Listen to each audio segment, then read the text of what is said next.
Est-ce que vous savez qu'il y a des gens qui épargnent beaucoup d'argent et à un moment donné, l'argent là devient un propre problème dans leur propre vie.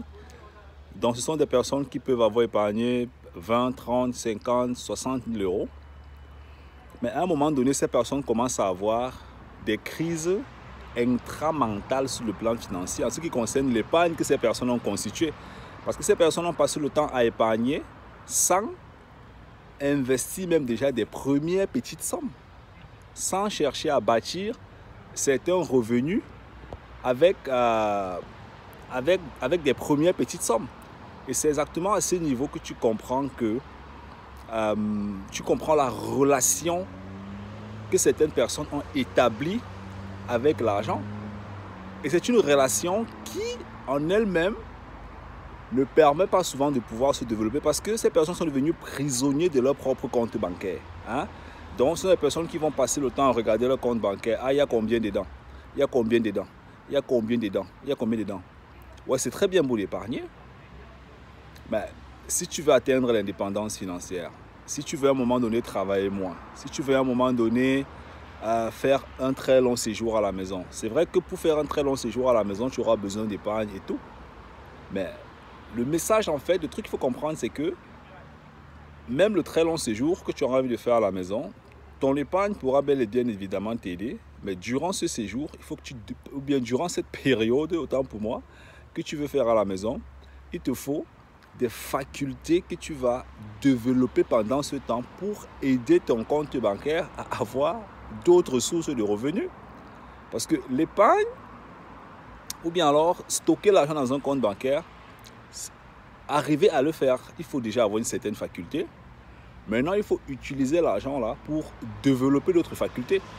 Parce que quelle est la différence entre celui qui va épargner des grosses sommes, peut-être il va épargner, c'est pas moi, 1000 euros par mois, je dis n'importe quoi, 1000 euros par mois pendant 5 ans.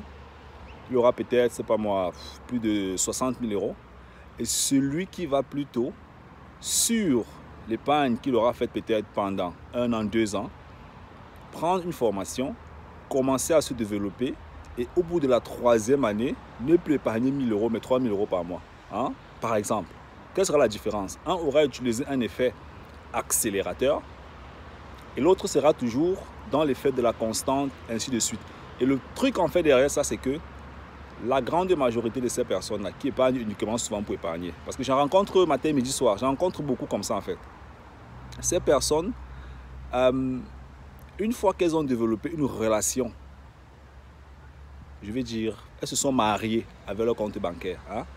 Ces personnes ont souvent de la difficulté, pour certaines, à prendre une partie de cet argent pour faire un investissement parce qu'elles sont contentes de voir leur compte bancaire tel qu'il est. Or, il faut bien sûr prendre une partie de cet argent-là pour commencer à bâtir des revenus passifs. L'épargne dans un compte bancaire normal n'a jamais donné les revenus passifs. C'est l'épargne en investissant qui permet de donner des revenus passifs. Mais bon, ça c'est les b.a.-ba en fait. C'est tout qu'on chante matin, midi, soir sur Internet.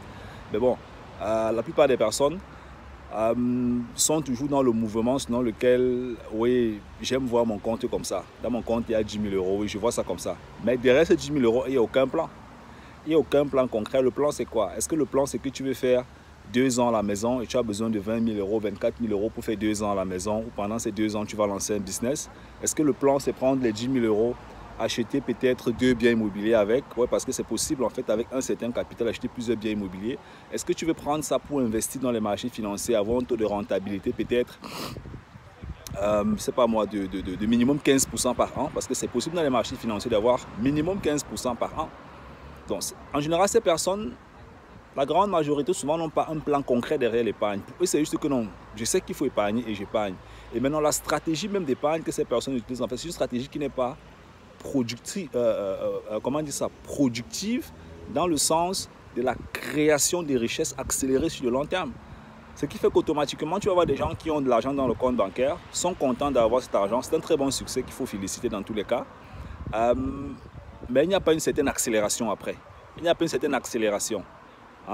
Au lieu d'avoir 100 000 euros dans un compte bancaire, mieux tu as un coffre et dans ce coffre-là, il y a d'énormes facultés qui te permettent d'aller très loin dans la vie. Je vais reprendre ça. Au lieu d'avoir 100 000 € dans le compte, dans un coffre, mieux tu as un coffre qui a des facultés puissantes qui te permettent d'aller très loin dans la vie. C'était démontré statistiquement, c'est la raison pour laquelle tu vas avoir des super millionnaires, ils perdent de l'argent du jour au lendemain, et puis ils se relèvent.